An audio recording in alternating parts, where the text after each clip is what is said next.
Olá, está começando o Técnica Rural. Nesta edição vamos falar sobre a produção paranaense de café. Você vai conhecer o modelo tecnológico adotado no estado e o que está sendo feito para retomar o posto de grande produtor e também para melhorar a qualidade do grão. Fique com a gente.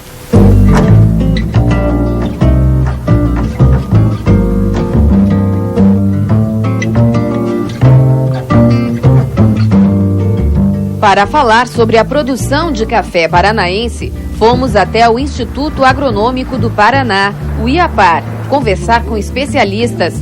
Aqui são desenvolvidas variedades adaptadas ao clima e solo do estado e também resistentes a pragas e doenças.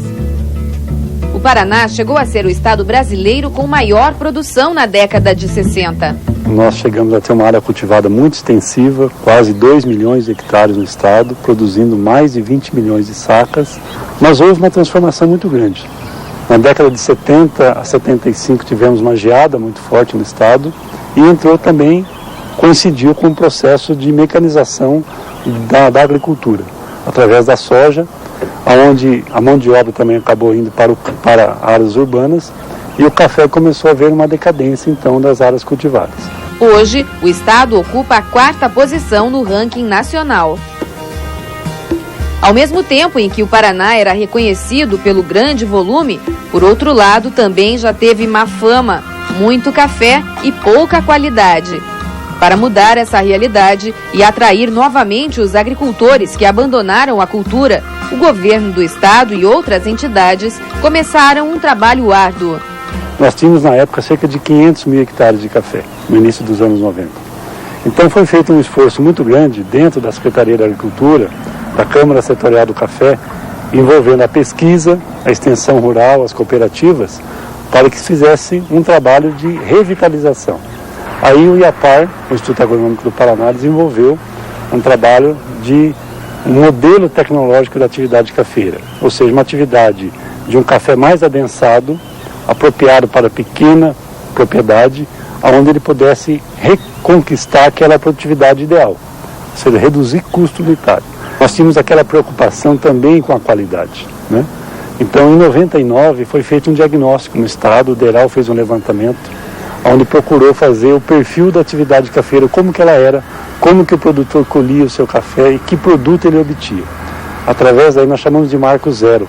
Através daí começou a fazer um trabalho muito intensivo da divulgação aos produtores de como obter melhor qualidade. Aí entrou muito fortemente a Emater, as cooperativas, a associação de produtores, todos organizados para orientar o produtor como melhorar a qualidade. Na época, a média era de 7 sacas beneficiadas por hectare. Hoje, passados quase 15 anos, a produtividade é pelo menos 3, chegando a ser até 4 vezes maior. E nós realmente conseguimos fazer isso, incentivando a colheita parcelada, né, no campo, o preparo do café no terreiro, até mesmo separar o café no lote nas suas tulhas. E em 2000 nós começamos um trabalho para motivar esses produtores, através do concurso de qualidade, né, onde ele vem premiar aqueles produtores que conseguem, né, ter uma atenção a mais na sua atividade. E nós temos feito aí grandes conquistas a nível de Brasil, inclusive. Mais adiante a gente fala sobre os concursos de café de qualidade. Antes, vamos conhecer as denominações do café. Para entender a dinâmica do concurso, é importante conhecer as diferenças. Café cereja descascado. O café cereja descascado, ele vem da lavoura, café maduro e muitas vezes um pouco de café verde junto e até mesmo um café boia já. São floradas diferentes que dá estágios diferentes numa mesma época. Então esse café ele passa num processo de maquinação, onde a própria máquina separa o café leve, que é o boia, o seco, separa o café verde, que não consegue tirar a casca, e separa o cereja descascado, ou seja, aquele maduro, ele tira a casca e fica com o pergaminho. Ou seja, ele é feita uma seleção pela máquina e automaticamente fica os melhores cafés separados. Café natural.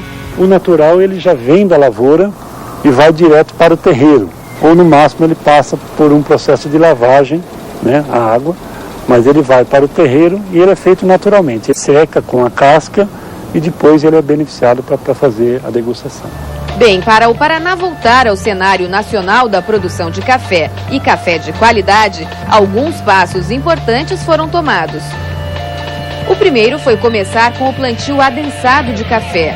Para se ter uma ideia, na década de 60, o espaçamento utilizado era de 4 metros entre linhas e 4 metros entre plantas. Na década de 70, com o começo da mecanização, houve uma redução apenas do espaçamento entre plantas, de 4 para 1 metro. Já o plantio é considerado adensado quando tem de 4 a 8 mil plantas por hectare. O espaçamento mínimo entre linhas é de 1,5 metro e entre plantas 1 metro. Os passos para a qualidade que o Paraná buscou, além do adensamento, passam por itens básicos da produção cafeeira. Esses passos são importantes. Às vezes um pequeno descuido você compromete a qualidade.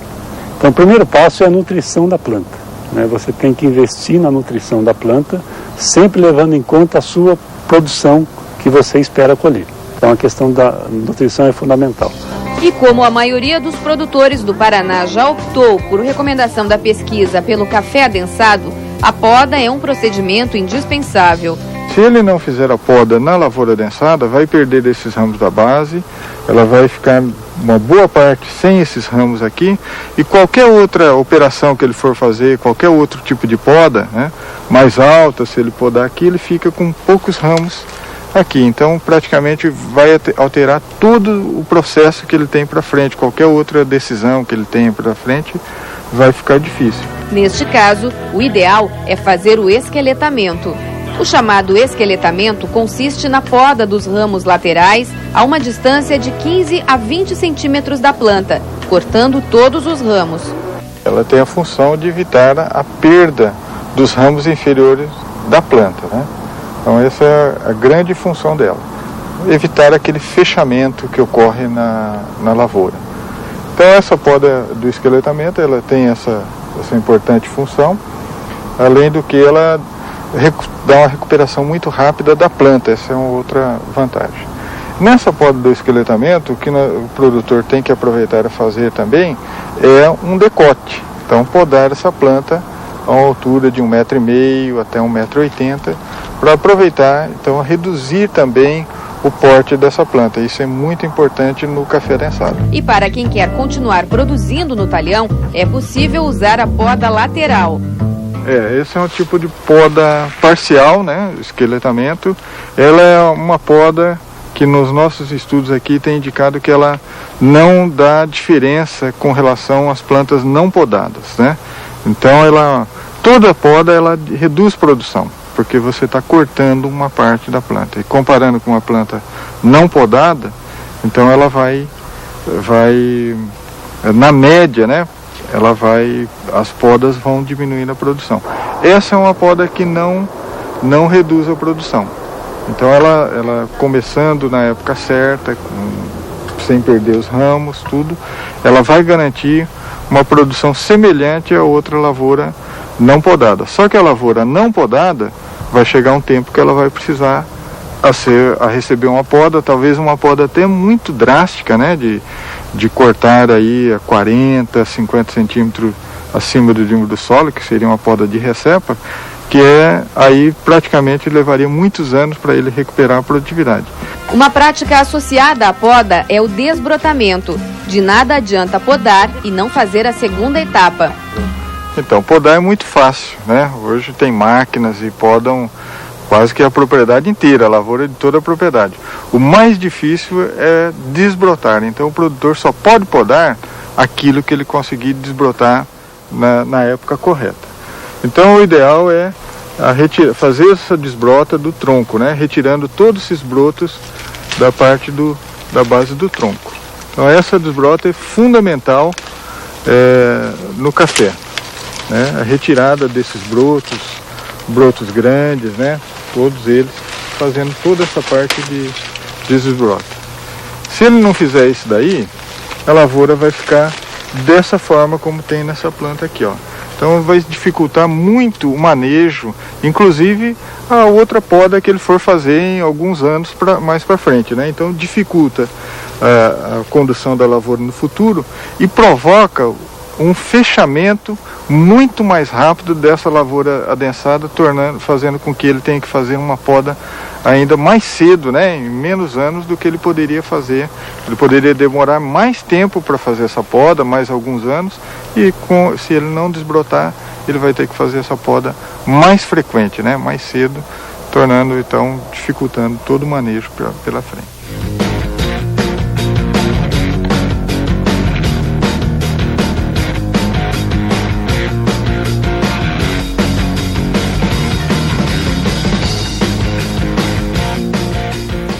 Fique ligado, no próximo bloco do Técnica Rural tem mais.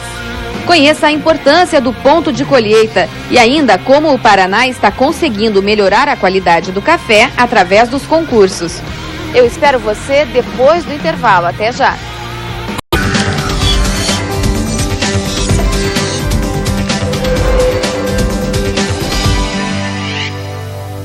Está começando o segundo bloco do Técnica Rural. O assunto do programa de hoje é a produção paranaense de café. No primeiro bloco do programa, falamos sobre a história da produção paranaense de café e a importância de procedimentos como a poda, os cuidados com a colheita e o pós-colheita e o concurso paranaense de café são os assuntos deste bloco. Para fazer a colheita, existem duas possibilidades. Colher primeiro esses grãos maduros, né? Deixando na planta para uma segunda etapa os grãos verdes, aí onde você consegue obter qualidade.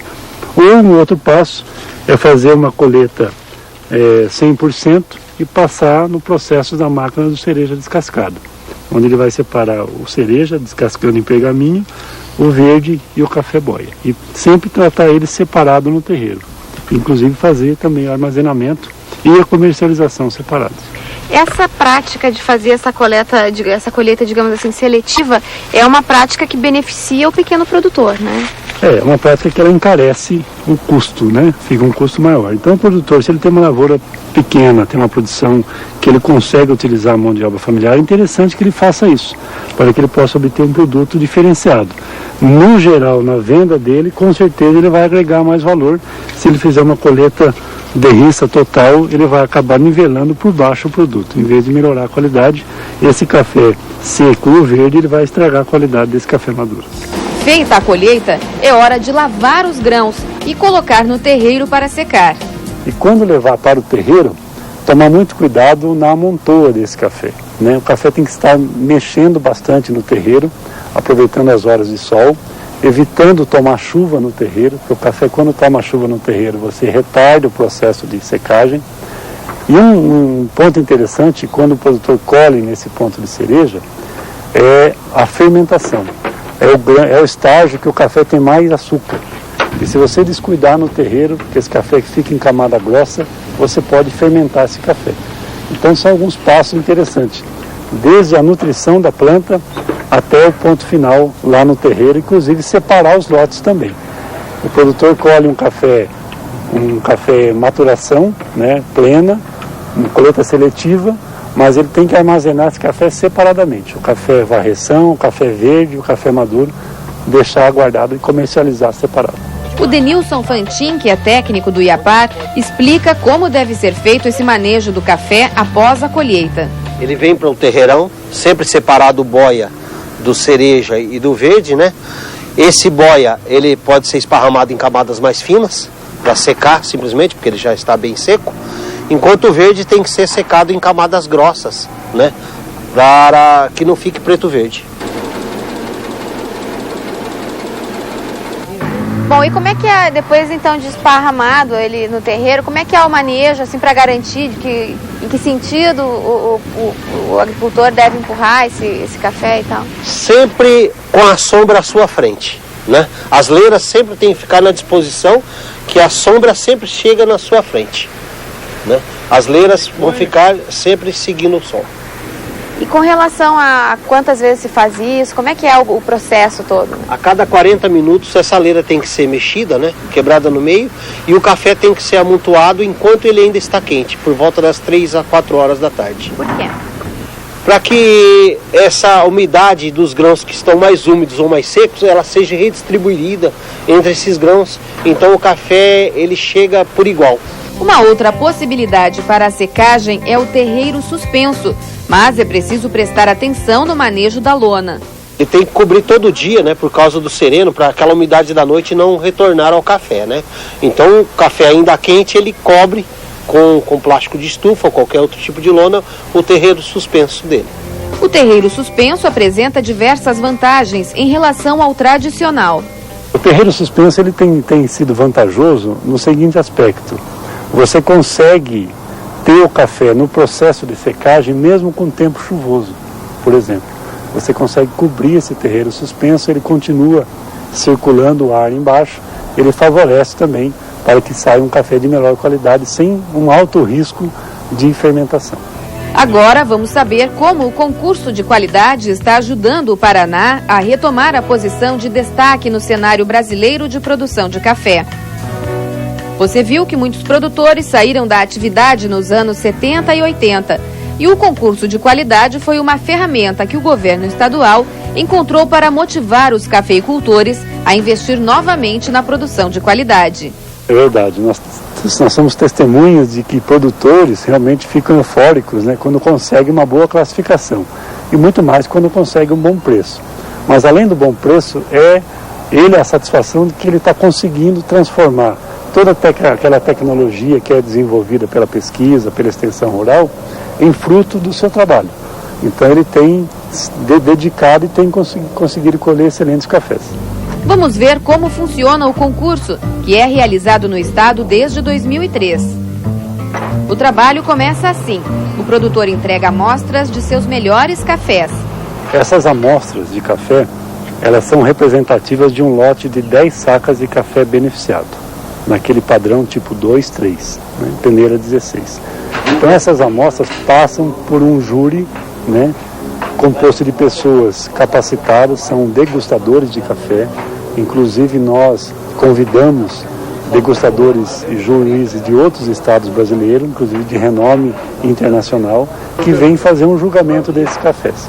Os cafés são julgados sob vários aspectos. Por exemplo, o aroma, né, o sabor, a doçura, a acidez e uma nota global, né, corpo e uma nota global. Então, a melhor nota, as 10 melhores notas desses cafés são os 10 melhores cafés selecionados pela comissão julgadora. Nos concursos, os jurados fazem a prova às cegas. Esta amostra trata-se de um café de aroma suave, uma leve adstringência, um aroma característico frutal e um balanço dentro dos padrões da normalidade, entre os aspectos das nuances que a gente observa no exalar dos aromas. O concurso começa com etapas regionais. Ao todo, são 10 regiões produtoras. A partir daí, são definidos os melhores cafés de cada região. Então, cada região faz o seu concurso regional, onde ali participam juízes, degustadores, né, credenciados. Participam também os produtores que muitas vezes acham que não podem nem competir, mas ele tem essa oportunidade porque ele é feito regionalmente. E aí os melhores cafés dessa região, nós fazemos a inscrição no concurso estadual. Então ele é dividido em duas categorias: a categoria café natural e o café cereja descascado, porque são categorias diferentes, né? Onde você tem produtos também diferenciados, então concorrem nessas duas categorias. São vários os critérios, como você viu no depoimento do jurado. A escala de pontuação vai de 0 a 100. Depois de escolhidos, os cafés vão para a etapa final, com concorrentes de todo o estado. Esses cafés, eles vão então a um leilão. É uma forma do produtor ser beneficiado por um preço melhor. Então, conforme consta do regulamento, o leilão, ele é aberto aos compradores, seja torrefadoras de café, cooperativas, ou qualquer empresa, qualquer pessoa que queira arrematar esse lote no leilão. Então eles são colocados a leilão, não é identificado quem é o proprietário desse café e nem o município que esse café pertence. O melhor café, com certeza, vai receber o maior lance, porque são os compradores que vão determinar qual é o melhor café pelos lances, né? São lances fechados. E a valorização é incrível. Citando como exemplo, em 2007, nós tivemos o leilão em que no dia o preço de mercado estava na faixa de R$250 a saca e nós tivemos o melhor café julgado pelos compradores arrematado a R$1.490 por saca de café. Então todo esse processo ele tem feito realmente um papel muito importante para reverter aquela imagem negativa. Ou seja, tem inserido o Paraná definitivamente no marketing dos cafés do Brasil. Porque nós temos um país de grande área territorial e produzimos cafés de excelentes qualidades, desde a Bahia até o Paraná. E nós temos mostrado através do concurso que o Paraná produz excelente qualidade. Para os produtores, uma chance de reconhecimento e mais renda.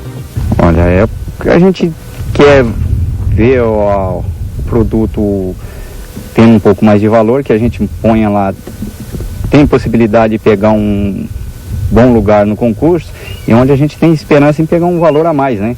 Um café, bebida fina, e a gente pega um valor a mais, né? Já tem um pouco a mais, né? Já tem uma diferença a mais, né? E é onde que a gente está procurando chegar nesse ponto, ver se a gente consegue mais bebida fina para esse ponto. Com a elevação da qualidade a partir do concurso estadual, o Paraná começou a ter destaque também no concurso nacional de qualidade de café.